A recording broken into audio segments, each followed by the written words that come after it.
মাসের কনকনে শীতে রাত থাকতে উঠে গলা সাধতে বসতাম, তখন আমার বন্ধুরা প্রায় সকলেই ঘুমিয়ে ঘুমিয়ে ভোরের স্বপ্ন দেখত, যা নাকি সত্যি হয়ে ওঠে।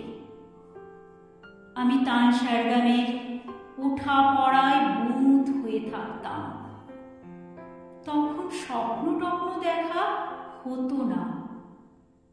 কেবল দুপুরে টিফিনের সময় স্কুলের পাশেই বয়ে যাওয়া একলা নদীটির কাছে গিয়ে দাঁড়াতাম আর বলতাম, একদিন তোর মতো আমিও যাব, নানা দেশ মানুষ আর নানা অচেনার জগতে।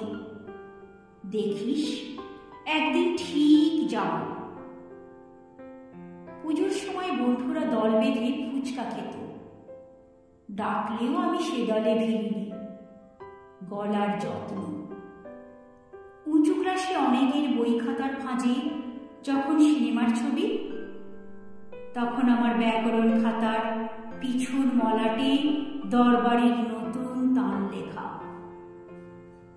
আমার গান আমার হাত ধরে নিয়ে যাচ্ছিল অন্য পথে। অনেক দূর থেকে দেখা যাচ্ছিল অন্য আকাশ, অন্য আলো, অন্য রং। কোণে দেখা এক অপূর্ব আলোর বিকেলে আমার বিয়ে হয়ে গেল। সানাই, রঙিন বেনারসি, রজনীগন্ধা। ফুলশয্যার রাতে বিসমিল্লাহ সাহেবের সানাই বাজছিল জয় জয়ন্তীর আগে। ভারী ইচ্ছে করছিল পাশে শুয়ে থাকা অজানা মানুষটার সঙ্গে বন্ধুত্ব করি, জিজ্ঞাসা করি, জানো এটা কি রাগ? লজ্জায় জিজ্ঞাসা করা হয়নি। অনেকদিন পর যখন গান আমার হাত ছেড়ে দিয়ে একা ফেলে চলে গেছে দূরে, তখন মানুষটি বলেছিল একদিন, তুমি খুব ভালো গান গাইতে পারতে, গাও না কেন? আমি উত্তর দিইনি।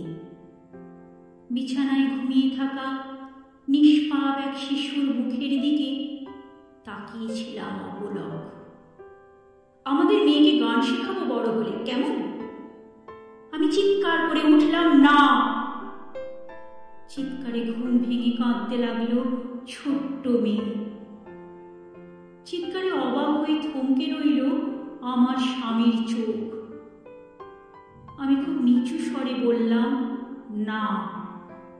ও সেলাই শিখবে, রান্না শিখবে, ঘর মোছা, বাসন মাজা শিখবে, মার্কেটিং করতে শিখবে, জানলায় পর্দা লাগাতে শিখবে, অসুখের সেবা করতে শিখবে, না, গান শিখবে না। গান তো টেপ রেকর্ডারেই পাওয়া যাবে। এতক্ষণ শুনছিলেন কবি শুভ দাশগুপ্তের কবিতা রাগ দরবারি। কণ্ঠে আমি জয়শ্রী।